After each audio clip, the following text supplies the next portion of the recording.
Exchange day.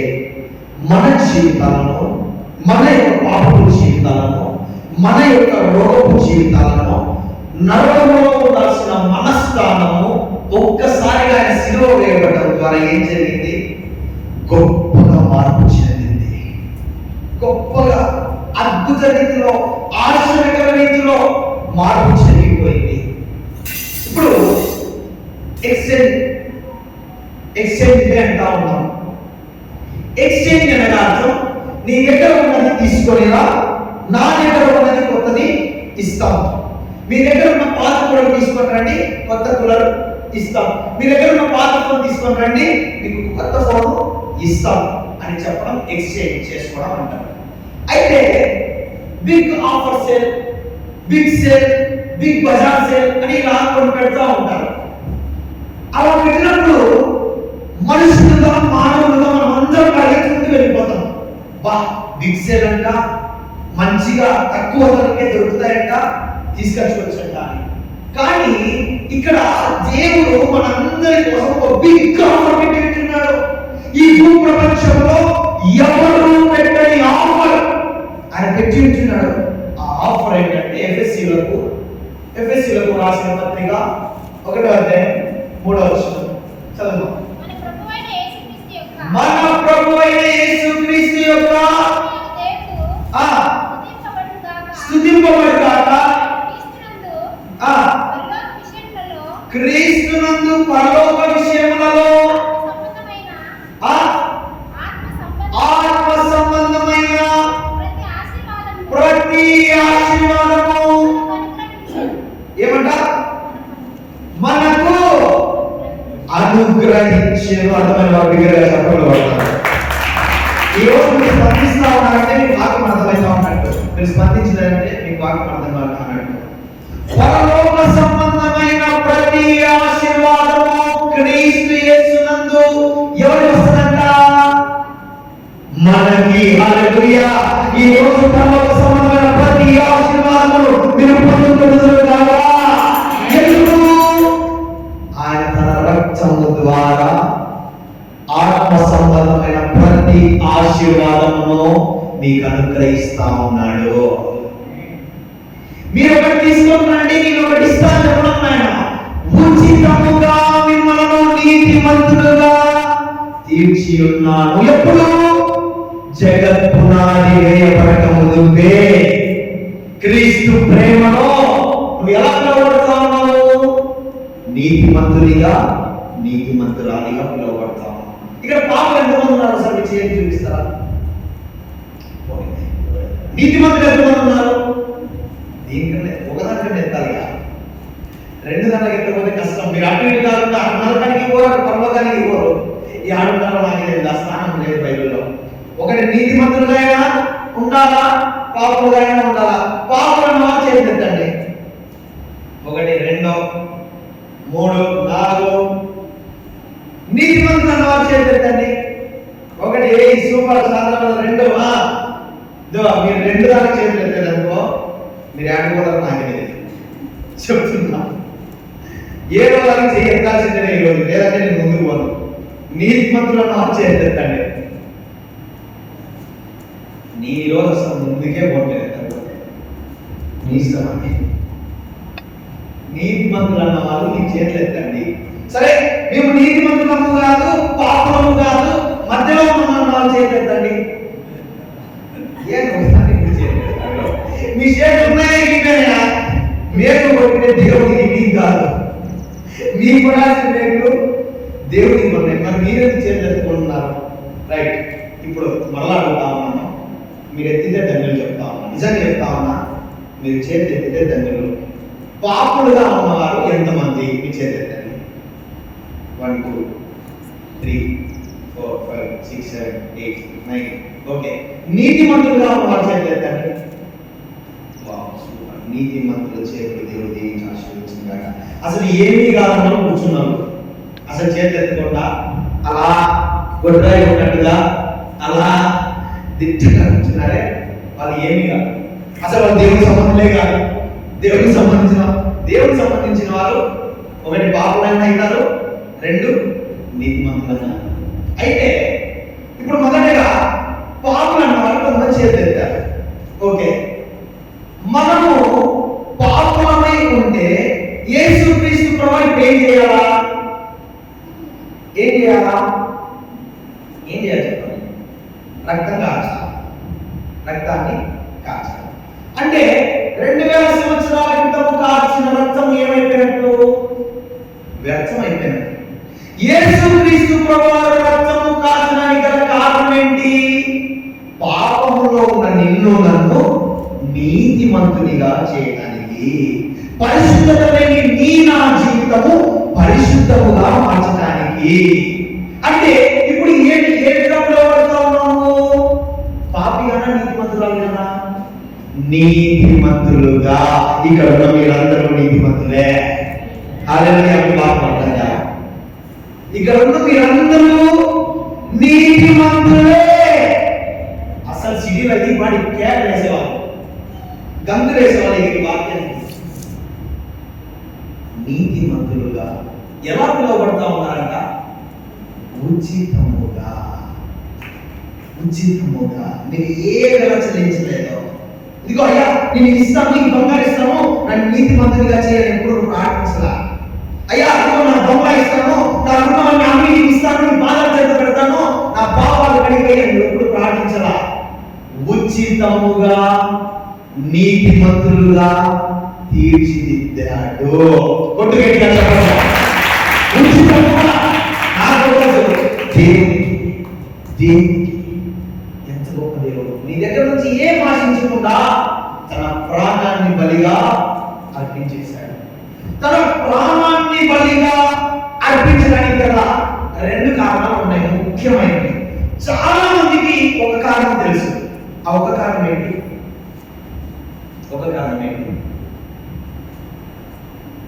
చెప్పాలా? 2 బలమైన కారణాలు ఉన్నాయి. ఆ 2 బలమైన కారణంలో ఒకటేంటి? అదందరికీ తెలుసు. ప్రతి సంవత్సరం వాక్యం మన పాపముల కొరకు. రైట్. ప్రతి ఒక్కరు ఇదే చెప్తారు.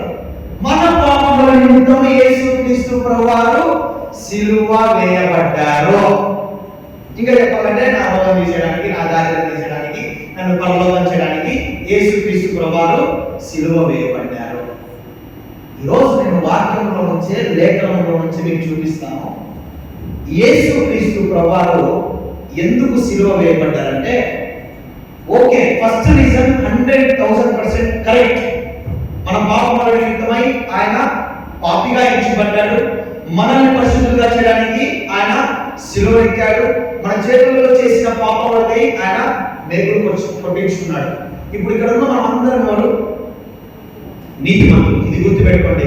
ఎవరైనా బయట వాళ్ళు వచ్చి నువ్వు పాపి అంటే, నేను పాపి కాదు, నా యేసుక్రీస్తు ప్రభువారు కాచిన రక్తమును బట్టి నీతిమంతులుగా తీర్చబడతాము. చదువు మన ఆలోచన. ఎట్లనగా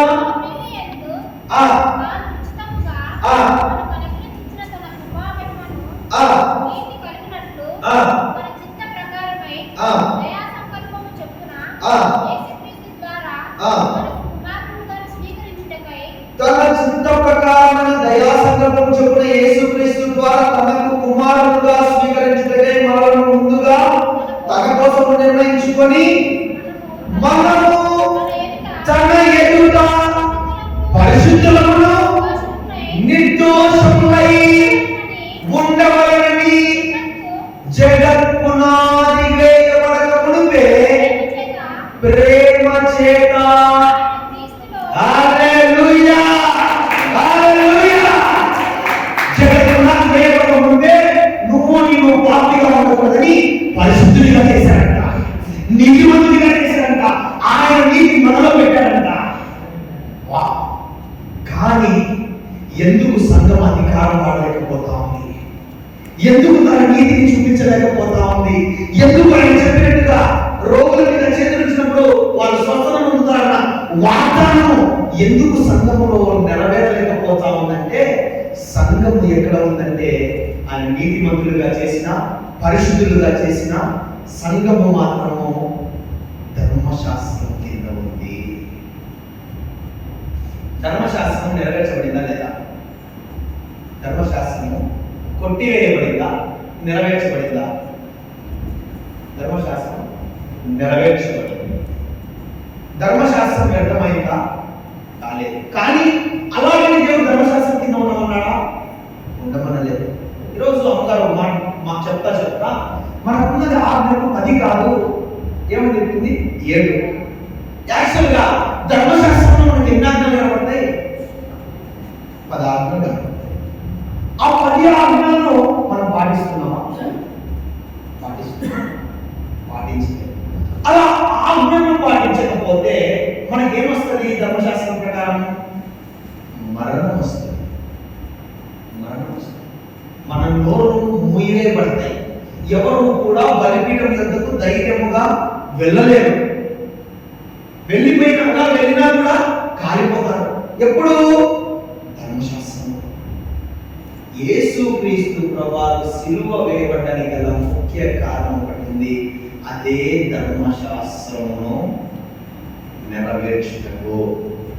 ఆయన ఇచ్చిన లేఖనము ఆయన చేతులతోనే తుడిపి వేయటకు. ఈ విషయం కొంతమందికి అర్థమైందో నేను లేఖనం ప్రకారం చూపిస్తాను చూడండి.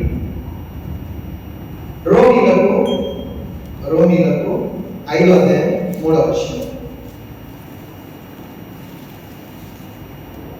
చూడండి.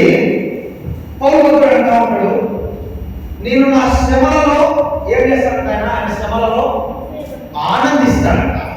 నాకు అర్థమయ్యే కదా లేకుండా శ్రమలలో ఆనందం ఏంటయ్యా? మీకు శ్రమలు వస్తే ఆనందపడతారా? మీరు ఎట్లా అంటారో నేను కూడా ఆనందం. శ్రమలు వస్తే శ్రమలలో అతిశయపడ్డం ఏంటయ్యా? పూర్వకుడు అంటామని అది ఎలా సాధ్యం? శ్రమలలో ఆనందించడం ఎలా సాధ్యం అని దేవుని దగ్గర కూర్చున్నా. అక్కడి నుంచి మొదలు పెట్టండి ఆ అంశం. దేవుడు శ్రమలో ఆనందం అంటే ఏంటి? ఎవరైనా అప్పుడు ఇంటికి వచ్చి వాళ్ళు ఎలా పడతారో మాట్లాడితే ఆనందం పడతామా? ఎంతో వేదన, ఎంతో రోదన. మన తల్లిదండ్రులు మన ఇంట్లో వాళ్ళు రోగంతో ఉంటే సంతోషపడతామా? ఎంతో వేదన. కానీ పౌలు ఏమంటా ఉన్నాడు? శ్రమలలో నేను అతిశయపడతాను, ఆనందపడతాను. అది ఎలా? చదువు. అంతేకాదు శ్రమ ఓర్పు పరీక్షను పరీక్ష నిరీక్షను కలగజేయని ఎరిగి శ్రమయందు అతిశయపడము. ఎందుకనగా ఈ నిరీక్షణ మనలను సిగ్గుపరచదు. ఏ నిరీక్షణ? సిలువలో మనం పెట్టుకున్న నిరీక్షణ, యేసుక్రీస్తు ప్రభువు మీద పెట్టుకున్న నిరీక్షణ. ఏదో ఒక రోజు నా దేవుడు నాకు సహాయం చేస్తానన్న నిరీక్షణ నిన్ను సిగ్గుపడనీయదు. అప్పించిన వాళ్ళ దగ్గర నువ్వు వెళ్ళి అప్పిస్తావో, నిన్ను డాక్టర్ బాగా చేయకపోతే ఆ డాక్టర్ని స్వస్థపరుస్తావో. ఎందుకు? రోగులను చేయించి ప్రార్థించినప్పుడు ఆ డాక్టర్ సైతము స్వస్థపడాల్సిందే. అలాంటి అధికారం దేవుడికి ఇచ్చాడు. ఆయన ఎందుకు పెట్టుకున్న నిరీక్షణ నేనేం చేయాలంట? సిగ్గుపడనీయదు. ఇది నా దేవుడు సిలువ వేయబడ్డాడు, నా దేవుడు సిలువ వేయబడ్డాడు. ఎందుకు సిలువ వేయబడ్డాడు? నిన్ను సిగ్గుపడనివ్వకుండా ఉండటానికే. నువ్వు ఎన్నడూ కూడా సిగ్గుపడకుండా ధైర్యముగా ఈ లోకంలో ఆయన ఆ సిలువ శ్రమతో, ఆ సిలువలో దేన్ని జయించాడు? మరణాన్ని జయించాడు. మరణ ముళ్ళును విరచి గెలచిన వీరుడు. అదే వీరత్వం, అదే జయము నీలో ఉండాలని ఆశపడతా ఉన్నాడు. హల్లెలూయా. అర్థమైన వాళ్ళు ఉంటారు, అర్థమైన వాళ్ళు అలా ఉంటారు. దేవుని స్తోత్రం. చదువు 10వ ఏలైనగా శత్రువులమైనగా ఆయన కుమారుని మరణము ద్వారా మనము దేవునితో సమాధానపరచబడిన వారమై ఆయన జీవించుట చేత మరి నిశ్చయముగా రక్షింపబడుదుము. ఇది నా మాట కాదు, లేఖనం మాట. ఎలా ఉన్నామంట? శిలువ మరణానికి ముందు శత్రువులమై ఉన్నామంట. కానీ ఇప్పుడు కుమారులుగా, కుమార్తెలుగా ఆయన నీతిని ధరించుకొని ఉన్నామంట. హల్లెలూయా, హల్లెలూయా. సిలువకు ముందు ఎలా ఉన్నాం మనము? శత్రువులుగా ఉన్నాం. శత్రువులుగా ఉన్న మనలను ఆ సిలువ శ్రమ ఏం చేసింది? కుమారులుగా చేసింది, రాజులుగా చేసింది, యాజకులుగా చేసింది, ఈ భూమిని పరిపాలించే విధంగా చేసింది ఆ సిలువ శ్రమ. హల్లెలూయా, హల్లెలూయా. చూడండి, ధర్మశాస్త్రం గురించి నేను బోధిస్తా. ధర్మశాస్త్రం వినేవాళ్ళ గురించి చెప్తా. ధర్మశాస్త్రము ఆచరించే వారి గురించి చెప్తా. ధర్మశాస్త్రము కింద ఉంటే ఏమవుతుందో కూడా చెప్తాను. మనము ధర్మశాస్త్రానికి సంబంధులము కాదు. ఇది కొంచెం కొత్తగా ఉండొచ్చు, కొంచెం వ్యతిరేకంగా ఉండొచ్చు అందరికీ, కానీ ఇదే రెవల్యూషన్, ఇదే పరలోక జ్ఞానం. ఈ యొక్క పరలోక జ్ఞానం ప్రతి ఒక్కరికి ఉండదు. మీరు బాగా అర్థం చేసుకోండి. ఈ వాక్యం ఉన్న మీరందరూ కూడా పరలోక జ్ఞానం పొందుదురుగాక. రోమిలకు 6:14 రోమిలకు రాసిన పత్రిక 6:14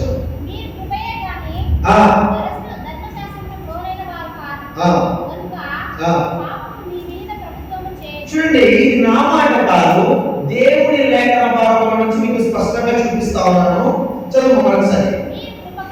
మీరు కృపకే గాని ధర్మశాస్త్రమునకు లోబడిన వారు కనుక పాపము మీ మీద ప్రభుత్వము చేయొద్దు. అంటే ఇంకా ఈ జీవితంలో ఏదైనా పాపం ఉందేమో, ఇక మీదట ఈ వాక్యము విన్న తర్వాత ఆ పాపము నీ మీద ప్రభుత్వము చేయలేరదు. ఎన్నడూ మీరు పాపానికి లోనైన వారు కాదు, ఎన్నడూ మీరు పాపం తప్పేవారు. ఎందుకంటే పాపము మన మీద ప్రభుత్వము చేయదు. హల్లెలూయా, హల్లెలూయా. ఇంకా తెలుసో తెలియక అక్కడక్కడ పాపం చేస్తున్నామేమో, అయినప్పటికీ ఈ వాక్యం తర్వాత పాపము మిమ్మల్ని ప్రభుత్వం చేయలేదు. ఎందుకు? మీరు ధర్మశాస్త్రము కింద ధర్మశాస్త్రానికి లోనైన వారు కాదు, కానీ దేనికంట? కృపకే. కృపకు లోనైన కృప కింద ఉన్నవారు. అంటే యేసు రక్తము నిన్ను దేని నుంచి విడిపించింది? ధర్మశాస్త్రం నుంచి విడిపించింది. ధర్మశాస్త్రంలో ఎలా ఉంటుందంటే కంటికి కన్ను, పంటికి పన్ను. నీ చేయి తప్పు చేసిందంటే ఈ చేయి తీసేయాలా, ఈ కాలు తప్పు చేసిందంటే ఈ కాలు తీసేయాలా. కంటికి కన్ను, కంటికి పన్ను. దాని నుంచి దేవుడు ఏం చేశాడు? సిలువ ద్వారా విడిపించాడు. చూడండి, ఇంకా చూసుకోండి. ధర్మశాస్త్రం కింద ఉంటే రాసుకోండి. ధర్మశాస్త్రం కింద ఉంటే రోమిలకు రాసిన పత్రిక 5:20 ధర్మశాస్త్రం కింద ఉంటే ఏమవుతుంది? మరియు అపరాధము విస్తరించినట్లు. ఇక్కడ ఆగలా? చూడండి, అపరాధము విస్తరించినట్లు. అపరాధం అంటే ఏంటి? తప్పులు, పాపాలు. అవి విస్తరించినట్లు ఏం ప్రవేశిస్తా ఉందంట? అపరాధము విస్తరించినట్లు ధర్మశాస్త్రము ప్రవేశించెను. ఇప్పుడు చెప్పండి, మనం ధర్మశాస్త్రం కింద ఉండాలా, కృప కింద ఉండాలా? ధర్మశాస్త్రం ఆచరిస్తూ ఉంటే, ధర్మశాస్త్రం ప్రకారం నడుచుకుంటా ఉంటే ఏం విస్తరిస్తా ఉన్నాయి? అపరాధములు, పాపములు విస్తరిస్తా ఉన్నాయి. అందుకే ధర్మశాస్త్రం యొక్క బోధ ఎక్కువగా వినకూడదు. ధర్మశాస్త్రము మనల్ని ఆపేస్తుంది, దేవునికి దగ్గరగా చేయదు. నువ్వు పాపమని నిన్ను గుర్తు చేస్తుంది, నీ యొక్క పాపాలను గుర్తు చేస్తుంది. ఏది? ధర్మశాస్త్రం. ఇది నా మాట లేఖనం చెప్తా. ఏం చెప్తాం? చదువు. అయినను పాపము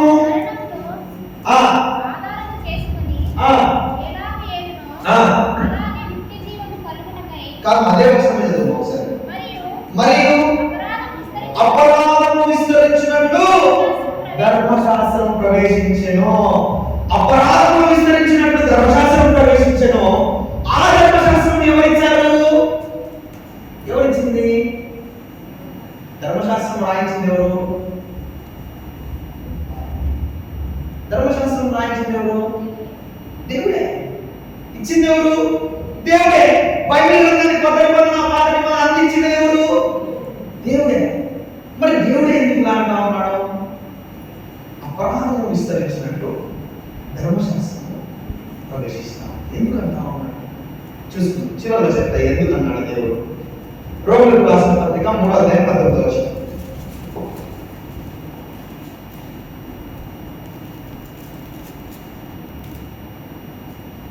చదువు. రోమిలకు రాసిన పత్రిక 3:19 ప్రతి నోరు మూయబడినట్టు సర్వలోకము దేవుని శిక్షకు పాత్రమైనట్టు ధర్మశాస్త్రము చెప్పుచున్న వారిని ధర్మశాస్త్రమునకు లోకైన వారితో చెప్పుచున్నదని ఎరుగుము.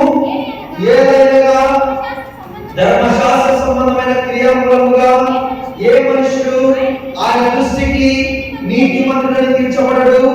ధర్మశాస్త్రము వలన పాపమనగా ఎట్టిదో తెలియజేయబడతా ఉన్నది. ధర్మశాస్త్రంలో ఉంటే, ధర్మశాస్త్రం కింద ఉంటే, ధర్మశాస్త్రం మనం ఆచరిస్తా ఉంటే, ధర్మశాస్త్రం యొక్క వాక్కు ప్రతిసారి వింటా ఉంటే నీ పాపం నీ గుర్తు చేస్తాడంట. నువ్వు చేసిన తప్పులను గుర్తు చేస్తాడంట. ధర్మశాస్త్రం కింద ఉంటే ఏ మనుషులను ఆయన ఎదుట ఎలా తీర్చబడ్డాడంట? ఎలా తీర్చబడ్డాడంట? ఈ వాక్యం నేను బయట బోధించాలి అనేకులు. ఏమంట? ఏ మనుష్యుడను ధర్మశాస్త్రం కింద ఉన్న ఏ మనుష్యుడను ఎలా తీర్చబడ్డట? నీతిమంతునిగా తీర్చబడడు. ఒకవేళ యేసుక్రీస్తు ప్రభువు బలియాగము కాకపోయినా ఉండింటే, మనము ధర్మశాస్త్రం కింద ఉండింటే మనం ఏమయ్యేవారము కాదు, నీతిమంతులం అయ్యేవారము కాదు. కానీ ఈ దినాన మనము నీతిమంతులుగా తీర్చబడుతున్నామంటే దానికి కారణము ఆయన శిలువలో వేయబడము, రెండవది ధర్మశాస్త్రము కింద లేకపోవడము.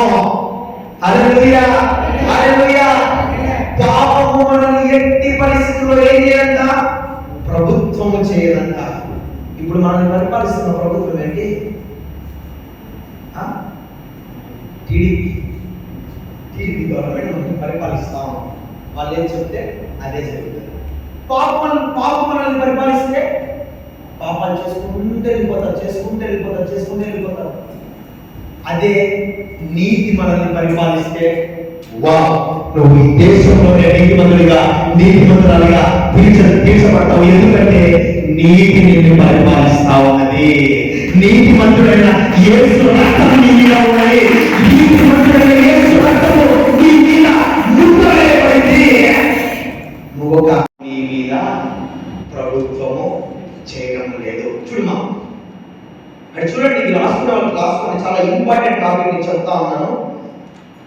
ప్రతి నోరు మూయబడినట్లు సర్వలోకము దేవుని శిక్షకు పాత్రమైనట్లు ధర్మశాస్త్రం చెప్పుచున్న వాటన్నిటిని ధర్మశాస్త్రములోనే వారితో చెప్పుదని ఎరుగుదుము. ప్రతి నోరు ఏమంట? మూయబడినట్లు. ఎందుకు సంఘంలో అద్భుతాలు లేవు, స్వస్థతలు లేవు, ఆశ్చర్యకారాలు లేవంటే ధర్మశాస్త్రమునకులోనై వారి నోరు మూయబడతా ఉన్నది. మాట్లాడలేకపోతా ఉన్నారు. వారి సమస్యలతో మాట్లాడలేకపోతున్నారు. యేసు నామములో రోగం వెళ్ళిపో అంటే ఏం కావాలి? ప్రకారము వెళ్ళిపోవాలా? యేసు నామములో ఈ బాధ తొలగిపో అంటే ఏం కావాలా? వెళ్ళిపోవాలా? కానీ ఎందుకు వెళ్ళిపోవడం లేదంటే ఎక్కడ ఉన్నాము? ధర్మశాస్త్రంలో ఉన్నాము. ధర్మశాస్త్రం మనల్ని ఏం చేస్తుందంట? మన నోరు మూసేస్తుందంట. నువ్వు వెళ్ళి ప్రార్థన చేయాలనుకున్నావుగా, నువ్వు ధర్మశాస్త్రం కింద ఉన్నావు కాబట్టి నీ పాపాన్ని గుర్తు చేస్తుంది. నేను ఒక పాపం చేసావు, నువ్వు పాపం చేసావు, నువ్వు దేవుని దగ్గర వెళ్ళడానికి వీల్లేదు, నువ్వు దేవుని దగ్గర ప్రార్థించడానికి వీల్లేదు అని నీకు గుర్తు చేస్తా ఉంది ఏంటి? ధర్మశాస్త్రం. అందుకే ఆ ధర్మశాస్త్రం నుంచి నువ్వేం కావాలా? కృపలోకి రావాలా? ఆ కృపని ఎలా దొరుకుతా ఉంది? ఈ దినాన ఇలాంటి రోజు యేసుక్రీస్తు ప్రభు రక్తము ద్వారా మనకు కృపా సమాధానము విస్తరించింది. ఆ రోజు విస్తరించింది, ఈ దినాన మీ జీవితంలో పని చేయబోతా ఉన్నది. హల్లెలూయా, హల్లెలూయా. రోమీయులకు రాసిన పత్రిక 4వ అధ్యాయం 14వ వచనం. ఇవన్నీ కూడా ధర్మశాస్త్రం కింద ఉంటే ఏమవుతుంది అని చెప్తా ఉన్నాను. ధర్మశాస్త్ర సంబంధులు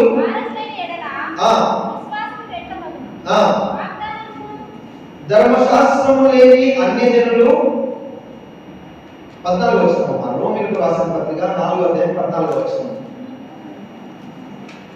చదువు కరెక్ట్ చదువు.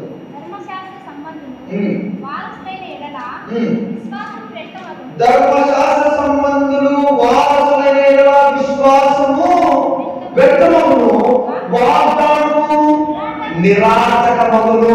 ఎందుకు ధర్మశాస్త్రంలో ఉండి నువ్వు ప్రవచిస్తున్నా, నువ్వు మాట్లాడుతున్నా, నువ్వు అధికారం పడుతున్నా, వాగ్దానం నెరవేరడం లేదంటే కారణం ఏంటి? వాగ్దానం ఏమవుతుందంటే ధర్మశాస్త్రం కింద ఉంటే ఏమవుతుందంట? నిరార్థకమవుతుందంట. నిరార్థకం అంటే వ్యర్థమవుతుంది. నీ జీవితంలో ఎందుకు ఆయన శిలువ వేయబడ్డా, నువ్వు నీకు నీతిమంతులుగా పిలువబడుతున్నా, ఎందుకు వాగ్దానం పనిచేయడం లేదంటే ధర్మశాస్త్రం కింద ఇంకా కొట్టుమిట్టాడుతా ఉన్నాము. కొంతమంది బోధిస్తా ఉంటారు, ఇలా చేసావు దేవుడు నీకు ఇంకా అయిపోయింది, నీ పని అయిపోయింది, నీ కుటుంబం పని అయిపోయింది, ఇక నువ్వు చూసుకో, నీ జీవితం చూస్తే ఎలా ఉంటుందో. దేవుడు అంటున్నాడు, నువ్వు ఏది చేసినా కూడా నేను ప్రేమించేవాడే అంటున్నాడు. నీ పాపములను క్షమించడానికే, నిన్ను పరిశుద్ధపరచడానికే శిలువలో శ్రమ పొంది ఉన్నాడు. అయినను ఎందుకు వాగ్దానం పనిచేయడం లేదు? ధర్మశాస్త్రం కింద ఉన్నాము, ధర్మశాస్త్రం ఆచరిస్తున్నాము. దానిపై అదే వస్తుంది, మొదటి చదువు అదే వస్తుంది. ధర్మశాస్త్ర సంబంధులు ధర్మశాస్త్ర సంబంధానికి ఏమైనా వారసులైన ఎడల. ఇప్పుడు మీరు దేనికి వారసులు? కృపకి వారసులు.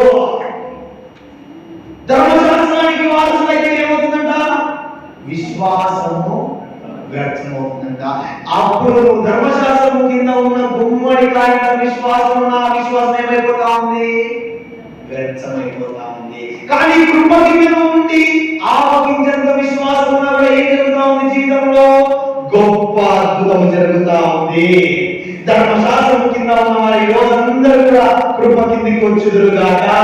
ధర్మశాస్త్ర సంబంధులుగా కాకుండా నీతి సంబంధులుగా ఉండుదురుగాక. దేవుని సంబంధులుగా, శిలువ సంబంధులుగా, రక్త సంబంధులుగా మీరందరూ పిలువబడుదురుగాక.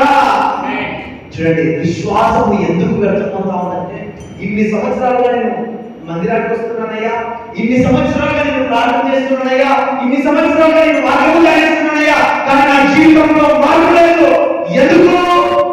నువ్వు ధర్మశాస్త్ర సంబంధానికి వారసులుగా ఉన్నావు. ఈ రోజు నుంచి నీ కథ మారిపోవును గాక, నీ పరిస్థితులు మార్చబడును గాక, నీకున్న స్థితి మార్చబడును గాక, నీకున్న ప్రతి పరిస్థితితో నువ్వు అధికారంతో మాట్లాడును గాక. హల్లెలూయా, హల్లెలూయా. రోమీయులకు రాసిన పత్రిక 7వ అధ్యాయం 1వ వచనం.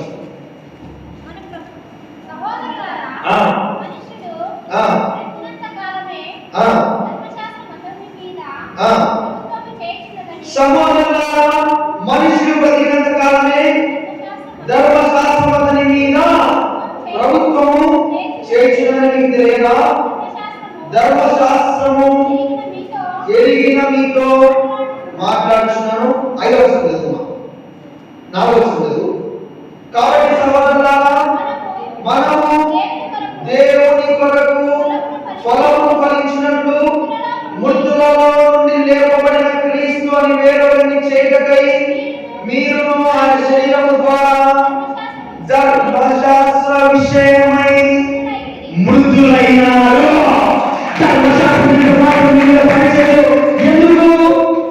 ఆయన ఎందుకు చనిపోయాడంటే ధర్మశాస్త్రం వృద్ధి చేయడానికి. ధర్మశాస్త్ర విషయం మనమందరం ఏమైనామంట? మృతులైపోయినామంట. అంటే అక్కడ పాపమును విస్తరించినట్లు ఏం ప్రవేశిస్తా ఉంది? ప్రవేశిస్తా ఉంది. ఇప్పుడు ఆ ప్రవేశించిన ధర్మశాస్త్రము, ఇప్పుడు దేవుడు ఇచ్చిన ధర్మశాస్త్రము ఎలా అవుతుంది? దేవుని యొక్క మరణము ద్వారా ధర్మశాస్త్ర విషయమై మనం కూడా ఏమైపోయాం? మృతులైపోయాము. ఇది చాలా గొప్ప విషయం. చాలా మంది తెలియదు. ధర్మశాస్త్రం కింద ఉంది. ఏది చేయలేకపోతున్నారు, అధికారం వాళ్ళు లేకపోతున్నారు. కనీసం తన ఎదుట ఆయన నువ్వు నా ఎదుట నిర్దోషులని నీతిమంతులని జగత్ పునాది వేయబడక ముందే కృష్ణ ప్రేమలో నిన్ను ఏర్పాటు చేసుకున్నాను అని ఆయనే అన్నారు. కూడా మనం గొప్పవాళ్ళు, జ్ఞానవంతులం. ఏమంటా ఉన్నాం? నేను పాపిని, నేను మందిరానికి వెళ్ళాల్సిన వాడిని కాదు, నేను ప్రార్థించవలసిన వాడిని కాదు అని మనల్ని మనము తక్కువ చేసుకుందాము. ఇప్పుడు ధర్మశాస్త్ర విషయంలో ఏమైపోయాము? మృతులైపోయాం కనుక ధర్మశాస్త్రం మన మీద ఏం చేయదు? ప్రభుత్వం చేయదు. ధర్మశాస్త్రం మన మీద ప్రభుత్వం చేయకపోతే మనలో ఏముండదు? పాపం ఉండదు. మనలో పాపం లేకపోతే మనం ఏం పిలువబడతాము? నీతిమంతులుగా పిలువబడతాము. ఈ రోజు నుంచి మీరందరూ నీతిమంతులుగా పిలువబడదురుగాక. హల్లెలూయా. ఏలైనగా మనము శరీర సంబంధమై ఉండినప్పుడు మరణాంతమైన ఫలమును ఫలించుటకై ధర్మశాస్త్రము వలనైన పాపేచ్ఛలు మన అవయవములలో కార్యసాధకులై ఉండెను. ఇప్పుడైతే దేవుని చేత నిర్బంధించబడితేమో దాని విషయమై చనిపోయిన వారమై ధర్మశాస్త్రం నుంచి విడుదల పొందింది కనుక మనము అక్షరానుసారమైన ప్రాచీన స్థితి గలవారము కాక ఆత్మానుసారమైన నవీన స్థితి గలవారమై సేవ చేయుచున్నాము. అంటే మనలో పాత స్వభావం చనిపోయింది. ధర్మశాస్త్రం కింద ఉన్న మనం చనిపోయాము. పాపంలో ఉన్న మనము చనిపోయాము. ఎప్పుడు? యేసు క్రీస్తు ప్రభువారు ధర్మశాస్త్ర విషయమై మరణించినప్పుడు. అలానే ధర్మశాస్త్రం వ్యర్థం కాల, అది కూడా పనిచేసింది. కానీ ఇప్పుడేమొచ్చింది? కృప వచ్చింది. కృప వచ్చినా కూడా మనం ఏం చేయకూడదు? ధర్మశాస్త్రం కింద ఉండకూడదు. ధర్మశాస్త్రం ఏం చేస్తుందంటే మన నోరుని మూసేస్తుంది. నువ్వు ప్రార్థించడానికి వెళ్ళినప్పుడు, వాక్యం చదవడానికి వెళ్ళినప్పుడు, మందిరానికి వచ్చేటప్పుడు నీ పాపాలు నీకు గుర్తొస్తున్నాయంటే నువ్వు ధర్మశాస్త్రం కింద ఉన్నావు. అసలు ధర్మశాస్త్రం చెప్పే ఆ మాటల బోధ కూడా మనము వినకూడదు. జస్ట్ తెలుసుకోవాలా, ఎలా ఉంది, అప్పుడు ఎలా ఉంది, ఏం చేశారు. నువ్వు దాని ప్రకారం ఆచరించాలనుకుంటే ఎక్కడ పోయినట్టు? పాపం విస్తరించినట్లు, ధర్మశాస్త్రం నీలో ప్రవేశించినట్లు. అంటే నీలో పాపం విస్తరించకూడదంటే నువ్వు ఎక్కడ ఉండాలా? నీతిలో ఉండాలా, దేవుడి రక్తంలో ముద్ర వేయబడి ఉండాలా. రోమీయులకు 2వ అధ్యాయం 3వ వచనం.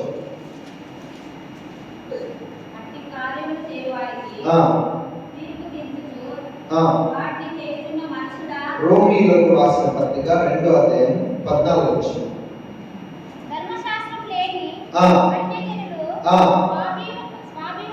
స్వాభావికంగా ధర్మశాస్త్ర సంబంధమైన క్రియలను చేసిన వారు ధర్మశాస్త్రము లేని వారైనను తమకు తామే అట్టి వారి సాక్షి కూడా సాక్ష్యం ఇచ్చుచుండగా వారి తప్పులు ఒకదాని మీద తప్పు మోపుచు లేక తప్పు లేదని చెప్పుచుండెను. ధర్మశాస్త్రము తమ హృదయములందు వాయబడినట్టు చూపుచున్నారు. ఇంకా ఇంకా ఇంకా మనం కూడా అలానే ఉన్నామేమో. మన పాపాలను మనమే జ్ఞాపకం చేసి దేవుడు మరెన్నడూ నీ పాపములను జ్ఞాపకం చేసుకున్నాడు అని దేవుడు అంటా ఉంటే మనం మాత్రం పదే జ్ఞాపకం చేసుకుంటా ఉన్నాము. మనం పదే రాసుకుంటా ఉన్నాము. మన హృదయం మీద రాసుకున్నామేమో మన పాపాలు.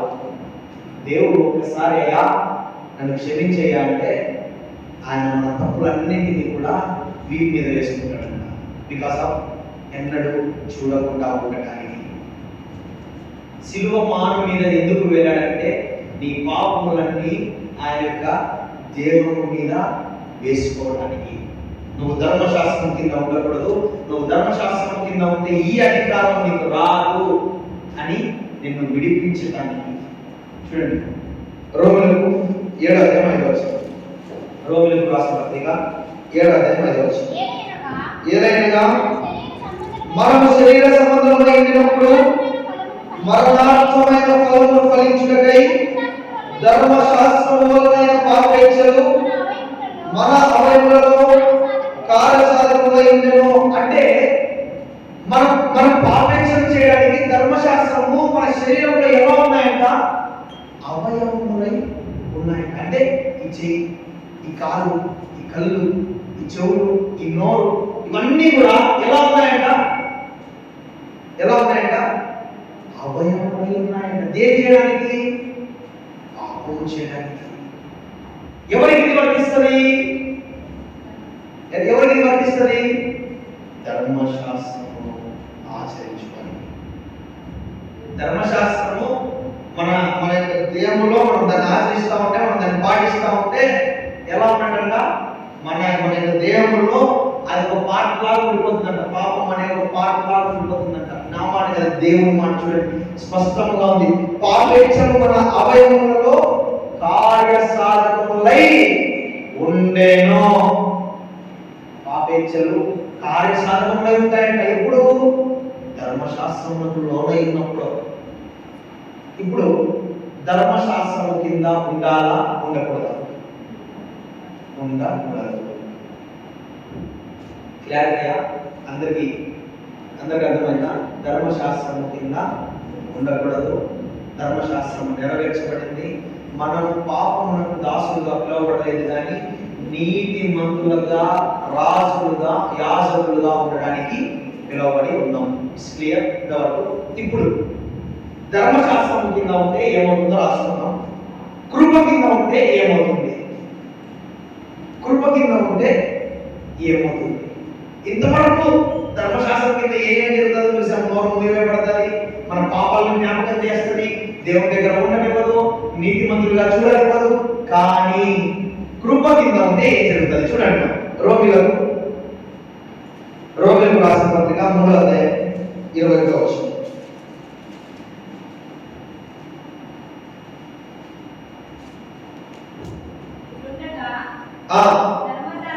ఇట్లుండగా ధర్మశాస్త్రమునకు వేరుగా దేవుని నీతి బయలుపరుచున్నది. దానికి ధర్మశాస్త్రమును ప్రవక్తలు దేవుని నీతి ఎలా బయలుపడుతుందో దానికి ఎవరు సాక్షిస్తూ ఉన్నారంట? దేవుని యొక్క ప్రవక్తలే. అది కూడా ఏ ప్రవక్తలు? ధర్మశాస్త్రము ప్రవక్తలను సాక్ష్యమిచ్చుచు వచ్చింది. అది యేసుక్రీస్తునందలి విశ్వాసం వలనై నమ్మువారందరికీ కలుగు దేవుని నీతి అయి ఉన్నది.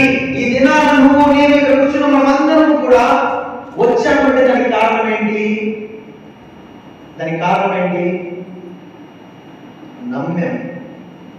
నమ్మాం, విశ్వసించాం. యేసయ్యే నిజమైన దేవుడని నమ్మాం.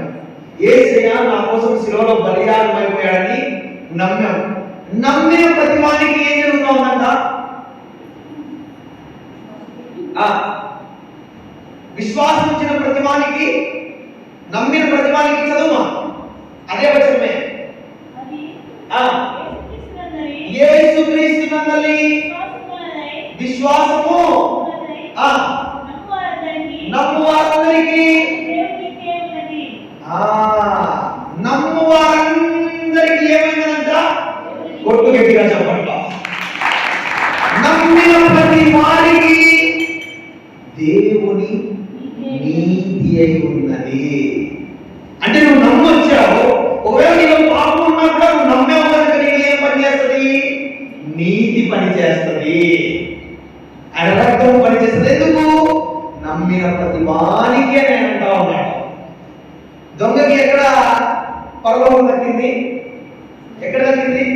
సిలువలో. సిలువ దిగి అని పోయి బాధ్యత తీసుకునే సమయం లేదు అక్కడ. నమ్మాడు. నమ్మిన వెంటనే ఏ పని చేసింది? ఆయనలో నీతి పని చేసింది. ఆయన ఒక పాపం అంతా జరిగిపోయింది. ఈ దినాన్ని నువ్వు ఇక్కడికి వచ్చి నమ్మి వచ్చావు కనుక నువ్వు అడుగు పెట్టినప్పుడే నీ పాపం అంతా కడిగివేయబడింది. ఇక్కడ నువ్వు పాపిగా వచ్చావేమో, పాపిగానే వెళ్ళవు. ఎలా వెళ్తారు? నీతి మంతులుగా వెళ్ళబోతున్నారు. చదువు కింద వచ్చారు. ఏ భేదము లేదు, అందరూ పాపం చేసి దేవుడు అనుగ్రహించి మహిమ పొందలేకపోతున్నారు. కాబట్టి నమ్మువారు ఆయన కృప చేతనే క్రీస్తు యేసునందలి విమోచనము ద్వారా ఉచితముగా నీతిమంతులని తీర్చబడతా ఉన్నాము.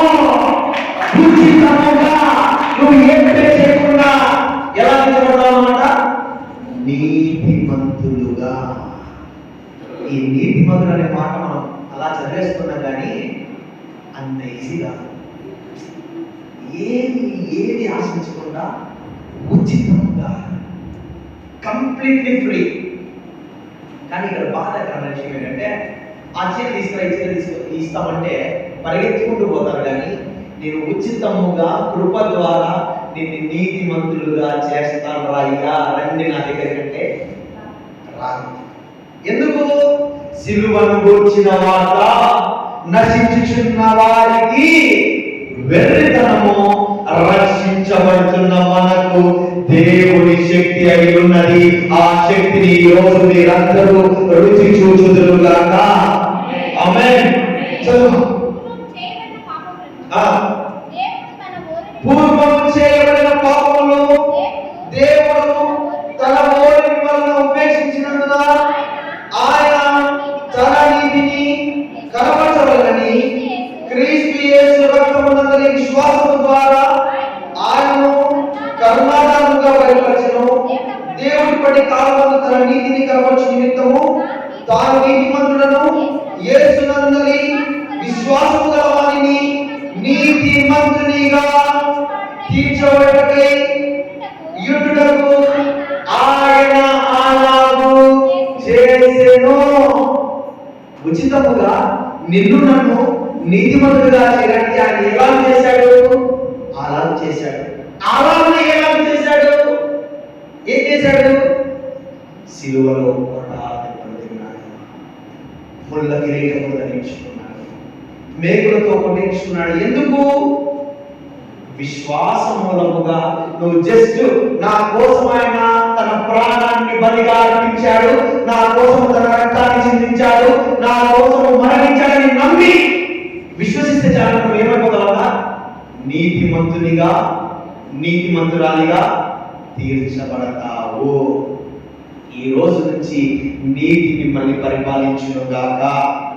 చూడండి మా పూర్వము చేయబడిన పాపములలో దేవుడు తన ఓరిని వలన ఉపేక్షించినందున. చాలా మంది, ఎంతమంది పాపలు ఉన్నారంటే చెప్పారు, ఓకే యాక్సెప్ట్, నేను కూడా పాపినే. కానీ పూర్వము చేయబడిన పాపములు జగత్పునాది వేయబడిన మునిపే క్రీస్తు ప్రేమలో ఏమైపోయాయి? కడిగి వేయబడ్డాయి, తుడిచివేయబడ్డాయి. ఆయన రక్తముతో మన పాపములను కడిగి వేశాడు. అంటే పూర్వంలో మనం చేసిన పాపాలు, ప్రస్తుతం చేసిన పాపాలు, ఫ్యూచర్ లో చేసిన పాపాలను కూడా దేవుడు తుడిచివేశాడు. ఎందుకు? నిన్ను ఏర్పరచుకున్నాడు కనుక, నిన్ను పిలుచుకున్నాడు కనుక, నిన్ను ప్రేమిస్తున్నాడు కనుక ఆయన సన్నిధానంలో నువ్వు నేను సంతోషంగా గడపగలుగుతాము. చదువు 27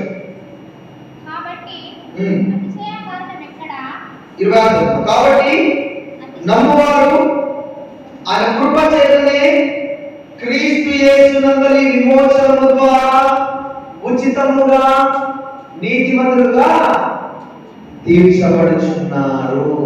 ఎలాగంట? ఉచితంగా. దేని ద్వారా? దేని ద్వారా? కృప ద్వారా. ఇప్పుడు దేని కింద ఉన్నాం మనము? కృప కింద. కానీ ధర్మశాస్త్రం కింద ఉంటే ఏమవుతుంది? నోరు మూయబడుతుంది, పాపాలను జ్ఞాపకం చేస్తుంది, పాపాలను విస్తరింపజేస్తుంది, దేవుడికి దూరం చేస్తుంది. కానీ కృపని ఏం చేస్తా ఉంది? నీతిమంతులుగా చేస్తా ఉంది, నీతిని కనపరుస్తా ఉంది, నీతిని నీలో ఉంచుతా ఉంది.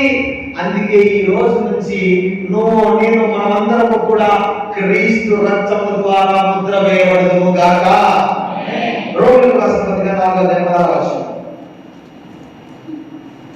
రోమిలకు రాసిన పత్రిక 4:16 చదువు. ఈ హేతువు చేతనే ఆ వాగ్దానమును యావత్ సంతతికి అనగా ధర్మశాస్త్రము గల వారికి మాత్రము కాక అబ్రహాముకు ఉన్నటువంటి విశ్వాసము గల వారికి కూడా దృఢము కావాలని కృపను అనుసరించినదై ఉన్నట్లు అది విశ్వాస మూలమైనదాయను. తాను విశ్వసించిన దేవుని ఎదుట అనగా మృతులను సజీవులుగా చేయవాడును, లేని వాటిని ఉన్నట్టుగాను పిలుచువాడనే దేవుని ఎదుట అతడు మనకందరికీ తండ్రి అయినాడు. ఇందును గూర్చి నిన్ను అనేక జనములకు తండ్రిగా నియమించినని వ్రాయబడి ఉన్నది. అయ్యా, ధర్మశాస్త్రం కింద ఉంటే వాగ్దానం ఏమవుతుందని చెప్పా? నిర్వార్థకం అవుతుంది, అది పని చేయదని చెప్పా. మరి అబ్రహాము ఎక్కడ ఉన్నాడు? ధర్మశాస్త్రంలో ఉన్నాడు కదా, ధర్మశాస్త్ర కాలంలో ఉన్నాడు కదా. మరి అబ్రహాము యొక్క వాగ్దానం ఎలా నెరవేరబడింది? ఈ భూప్రపంచం అంతా ఎలా వాళ్ళ సంతానం ఉంది, ఎలా ఉంది? చదివినాలి చెప్పండి. ఇది ఒక్కదాన్ని ఆన్సర్ చెప్పండి ప్లీజ్. ఒక్కదాన్ని చదివినాలి కదా. ధర్మశాస్త్రము వాగ్దానము నిర్ధారకం చేస్తుంది, కానీ అబ్రహాము ఉన్నది మాత్రం ఇక్కడ ధర్మశాస్త్రంలోనే.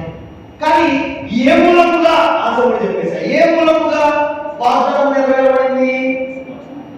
ఎవరబ్బా చెప్పింది? గట్టిగా చెప్పకుండా కొట్టండి గట్టిగా. విశ్వాసం మూలముగా.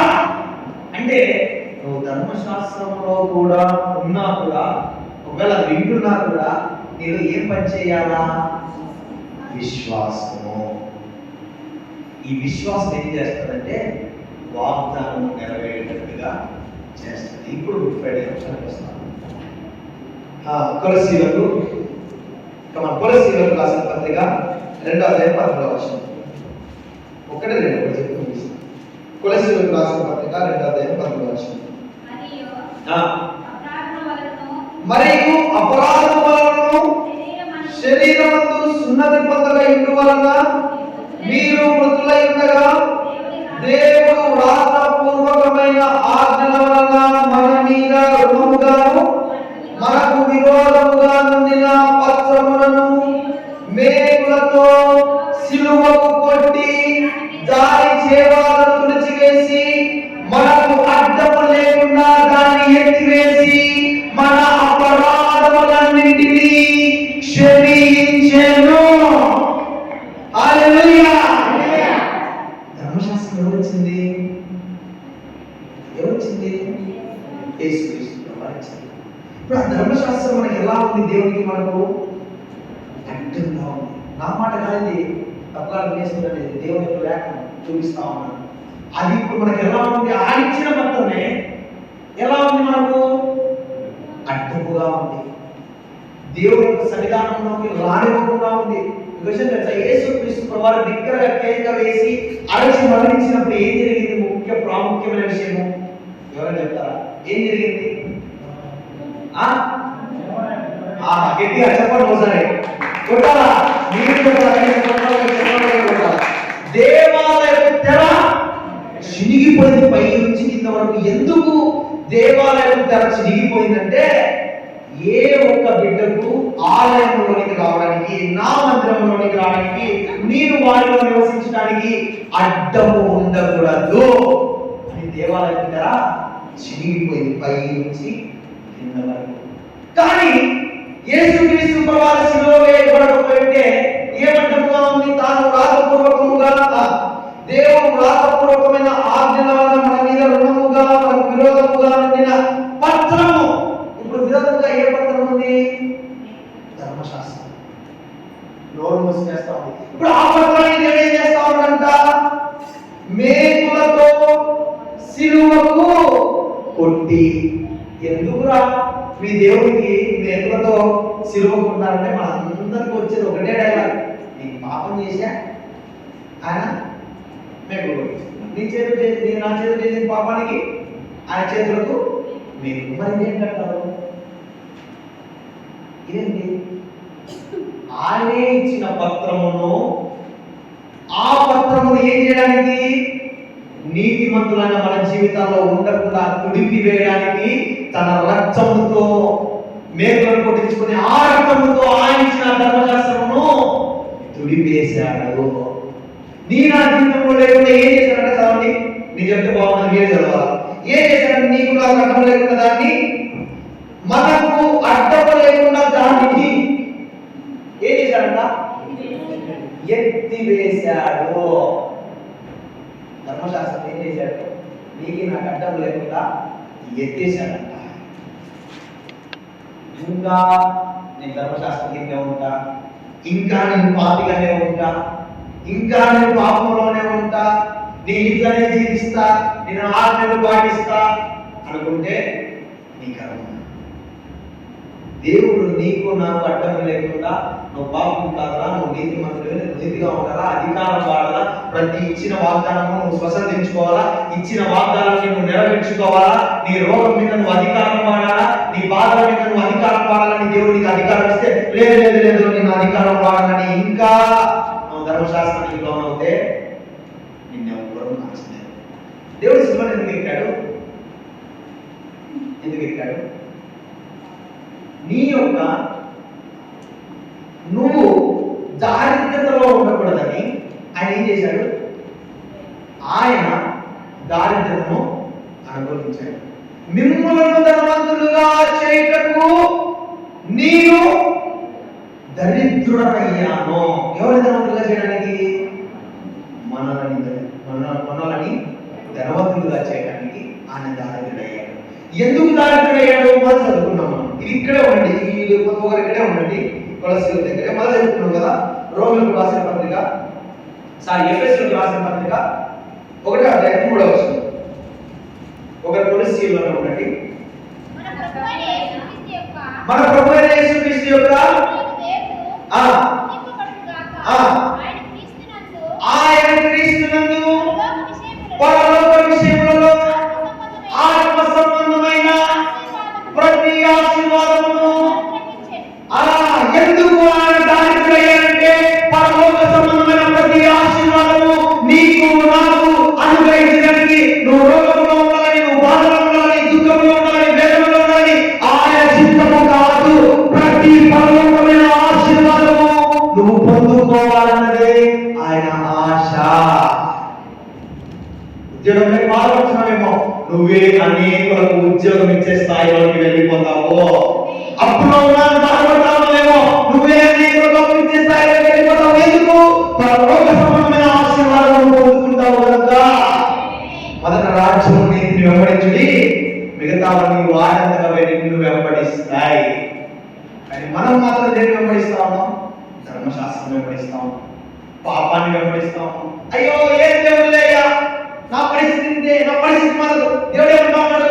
నువ్వు అధికారం వాడు, నువ్వు మాట్లాడు, నీ రోగంతో మాట్లాడు, నీ బాధతో మాట్లాడు, నీ సమస్యతో మాట్లాడు. నువ్వు ఎప్పుడైతే మాట్లాడతావో నువ్వు పాపానికి సంబంధులుగా ఉండవు. అసలు యేసుక్రీస్తు ప్రభువు శిలువ మనకేం తెచ్చిందంటే అధికారం తెచ్చింది. పాముల మీద, తేళ్ల మీద, శత్రు బలవంతటి మీద అధికారం అనుగ్రహించింది ఆ శిలువ. ఆ శిలువ లేకపోతే అధికారం లేదు. మనలో పాపం ఉంటుంది, మనలో పాపం విస్తరిస్తుంది, మనము నరకానికి వెళ్ళిపోతాం. ఇవన్నీ జరిగేవి. చూడండి కొలసీలు చదువు, అక్కడికి వచ్చేసింది.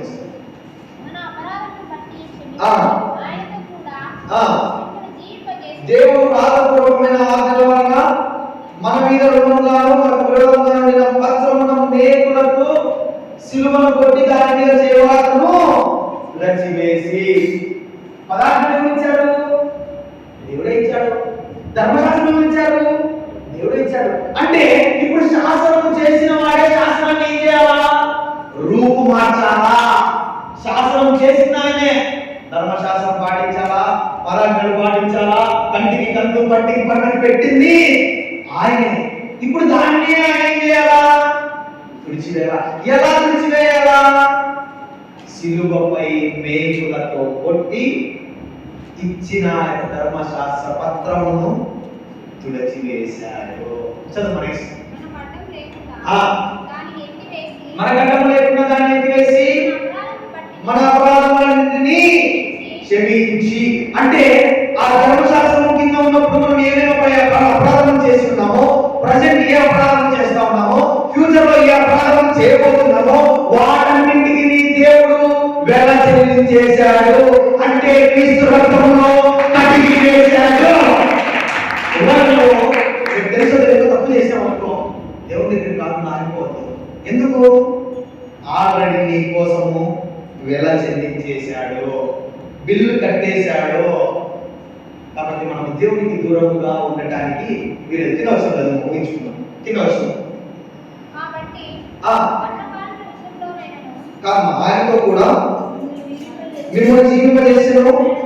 ఆయన ప్రధానాలను అధికారులను నిరాశగా చేసి సిలువ చేత జయోత్సవంతో వారిని పట్టి తెచ్చి బాహముగా వేడుకకు కనపరచను. ఆయనతో కూడా మిమ్మల్ని ఏం చేశాడు? ఇప్పుడు జీవింపజేస్తా ఉన్నాడు. ఎలా జీవింపజేశాడు? మన మీద పాపం అనే ధర్మశాస్త్రం అధికారం చేయకుండా, పాపము విస్తరింపజేయకుండా ఏం చేశాడు? చదువు అదే వచ్చింది. ఆయనతో కూడా నిన్ను జీవింపజేశాడు. దాని అర్థం ఏంటి? ఆయనతో కూడా నువ్వు సిలువ వేయబడ్డావు. ఏ విషయంలో సిలువ వేయబడ్డావు? పాపము విషయంలో సిలువ వేయబడ్డావు. కనుక మనమందరము ఈ రోజు నుంచి నీతిమంతులుగా తీర్చబడతాము.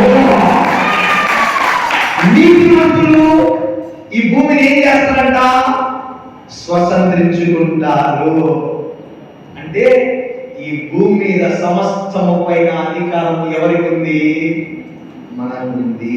నేను నమ్మరు, నిజంగా చెప్తున్నాను. నేను మేఘాలతో మాట్లాడతాను. నా ప్రాంతంలో వర్షం పడాలంటే పడాలి, ఆగాలంటే ఆగాలి. మేఘాలతో మాట్లాడతా, గాలితో మాట్లాడతా, సముద్రంతో మాట్లాడతా. ఎందుకు? ఆనాడు ఏ విధంగా దేవుడు సిలువ వేయబడ్డాడు, మనము కూడా పాపము విషయంలో సిలువ వేయబడ్డాం కనుక మనలో ఏం పని చేస్తా ఉంది? నీతి పని చేస్తా ఉంది. నీతి పని చేస్తున్న మనము దేవుని వల్ల ఎదురేమంటాడు? జీవ మరణములు నాలుక వశమును. ఏ నాలుక వశము? నీతిమంతుల నాలుక వశము. ఇక్కడ మీరందరూ నీతిమంతులు కనుక మీరు ఏది మాట్లాడితే అది జరుగుతుంది. బ్రతుకుతారంటే బ్రతుకుతాడు, చచ్చిపోతారంటే చచ్చిపోతాడు. అందుకే ఇక మీరందరూ కూడా ఎవరిని దూషించద్దు, అందరినీ ఆశీర్వదించండి. వారు ఆశీర్వదించబడతారు. వారు ఆశీర్వదించబడడం ద్వారా మీరు ఆశీర్వదించబడతారు. ఆమేన్.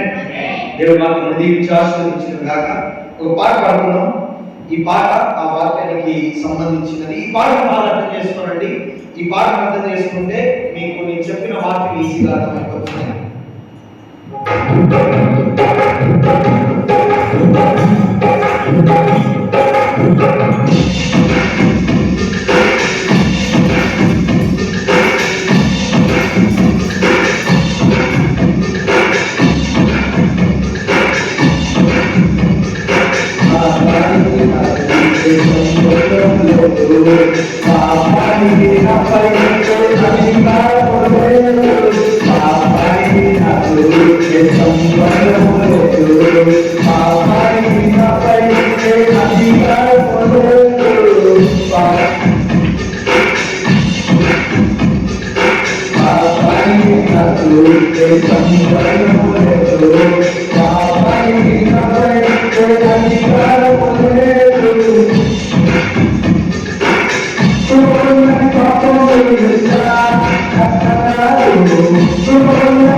ఎంతమందికి అర్థమైంది పాట?